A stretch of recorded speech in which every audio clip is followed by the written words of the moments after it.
The role of a nurse is one of trust and compassion.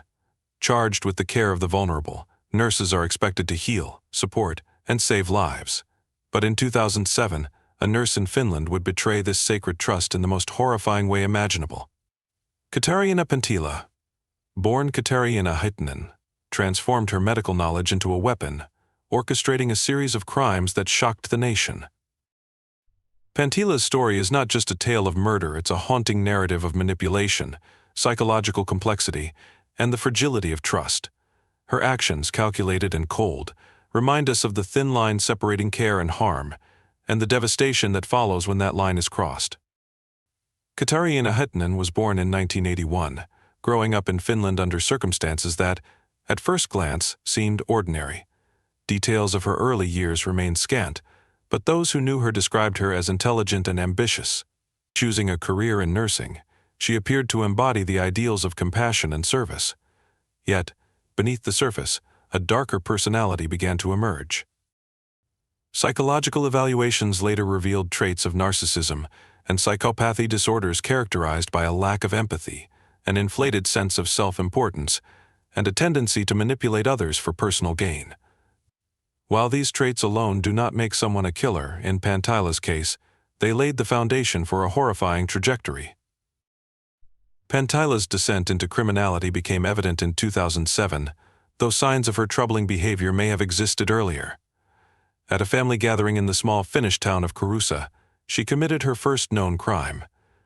Targeting her own relative's 8-month-old baby, she administered a dose of insulin, a hormone that can regulate blood sugar levels but is fatal in high doses when given to non-diabetics.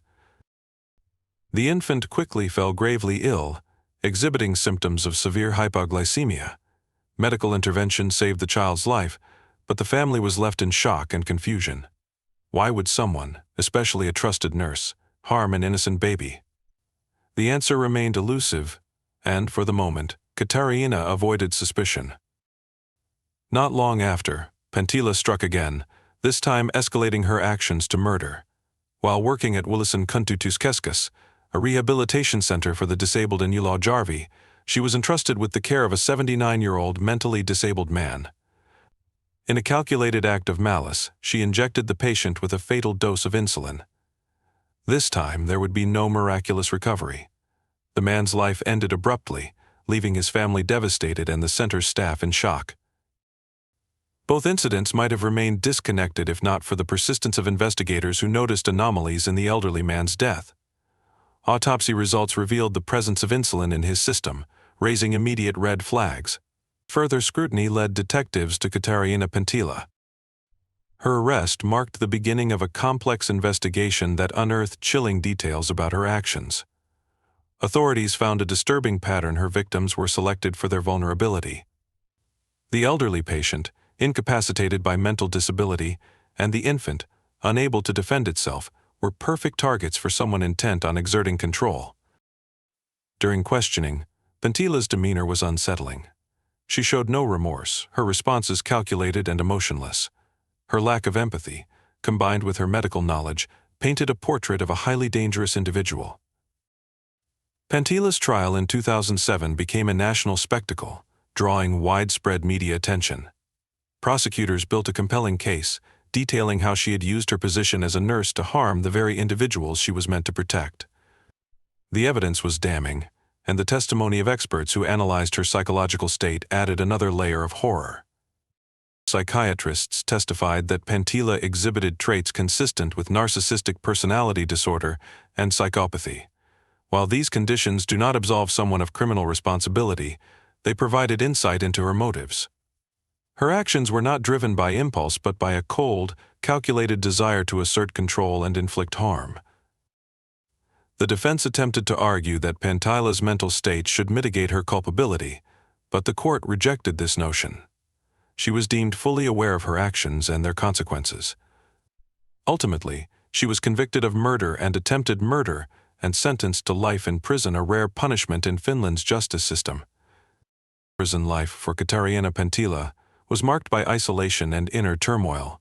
Her first marriage ended in divorce, but she remarried another inmate, adopting the surname Pentila. Despite these personal developments, Her appeals against her sentence were repeatedly denied, cementing her fate. Accounts from prison staff and fellow inmates described her as reserved and detached. She showed little interest in forming connections, and her cold demeanor remained unchanged. Whether she regretted her actions or merely resented her imprisonment is a question that may never be answered. On March 8, 2010, Pantila's life came to an abrupt end. She was found unresponsive in her prison cell, having taken her own life. Despite efforts to revive her, she was pronounced dead. Her suicide brought a somber conclusion to a case that had already left deep scars on the Finnish public. Pantila's death raised further questions about her mental state and the adequacy of psychological care for inmates serving life sentences. It also left her victims' families without the sense of closure that might have come from seeing her fully confront her actions. The case of Katarina Pantila reverberated far beyond the courtroom. For Finland, a country with a relatively low crime rate, her actions were a stark reminder of the potential for evil to lurk in the most trusted professions. Her crimes led to calls for stricter oversight of healthcare workers, including more rigorous psychological evaluations. For the victims' families, the pain was immeasurable. The elderly man's relatives were left to grapple with the loss of a loved one whose life was cut short by someone entrusted with his care. The family of the infant Pantila attacked carried the trauma of knowing how close they came to losing their child. The case of Katarina Pantila sent shockwaves through Finland's healthcare system. As her crimes came to light, questions about hiring practices, staff oversight, and systemic safeguards began to dominate public discourse. Nurses and other healthcare workers operate within a framework that relies heavily on trust, yet Pantila exploited this trust to perpetrate her crimes. In response, healthcare administrators initiated reviews of internal processes to ensure stricter monitoring of medical professionals. Protocols for handling controlled substances such as insulin were tightened, and mandatory reporting of suspicious activity among staff became more rigorously enforced. Psychological screening during recruitment became a prominent topic of discussion.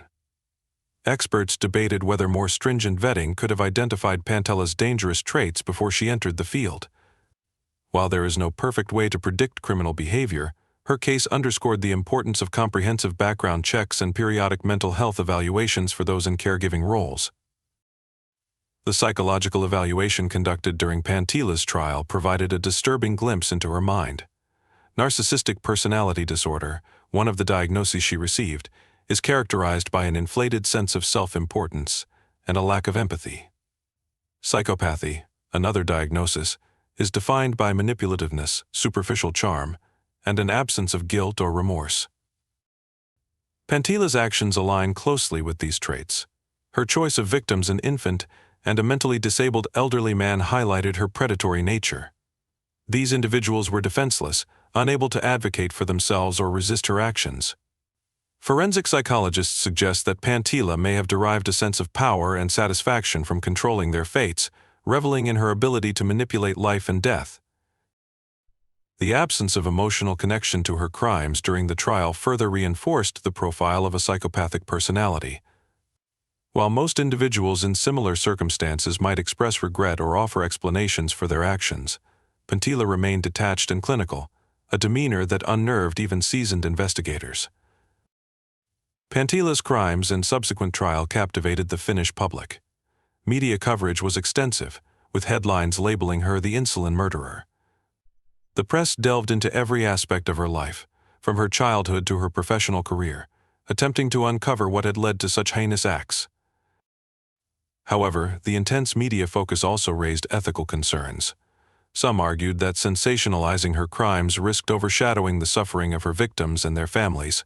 Advocacy groups emphasized the importance of centering the narrative on the individuals affected by Pantila's actions rather than allowing her to dominate the story. The public's fascination with the case also sparked broader conversations about the portrayal of female criminals. Pantila's gender and role as a nurse made her crimes particularly shocking, as they defied traditional stereotypes. This dichotomy, a caregiver-turned-killer, fueled both outrage and morbid curiosity. The ethical implications of Pantila's actions extend beyond her crimes. Her case challenged societal perceptions of morality within caregiving professions. How could someone sworn to do no harm commit such atrocities? This question led to philosophical debates about human nature and the capacity for evil in seemingly ordinary individuals. Her story also reignited discussions about the nature of punishment and rehabilitation. Finland's justice system is known for its focus on rehabilitating offenders rather than purely punishing them.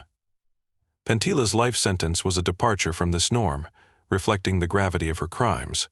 Her suicide in prison, however, highlighted the limitations of even the most progressive correctional approaches when dealing with individuals who lack remorse or a desire to reform. For the families of Penttila's victims, her crimes represented a profound betrayal. The relatives of the elderly man she murdered were left grappling with the senselessness of his death. Their grief was compounded by the knowledge that the person responsible had been entrusted with his care. Similarly, the family of the infant Pentila attempted to kill endured lasting trauma.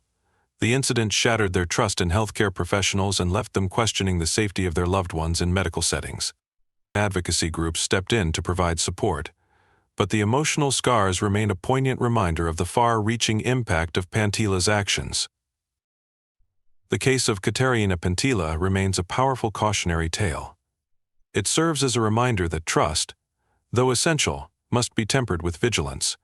Her story has become a case study in medical ethics, criminal psychology, and the responsibilities of caregiving professions. Educational institutions in Finland began incorporating her case into nursing curricula, emphasizing the ethical responsibilities inherent in the profession. Workshops on recognizing and reporting suspicious behavior among colleagues became more common, empowering healthcare workers to act as safeguards against potential harm. Katerina Penttila's name is forever linked to one of Finland's most chilling criminal cases. Her story lingers as a testament to the fragility of trust and the devastating consequences when that trust is betrayed. While her death closed the book on her life, the lessons from her crimes continue to resonate, serving as a warning to future generations. Her actions forced Finland to confront uncomfortable truths about human nature and the systems we rely on for care and safety. The memory of her victims, an elderly man who deserved dignity in his final days and a baby whose life was almost stolen, remains at the heart of this story. In their honor, society strives to ensure that such a betrayal of trust never happens again,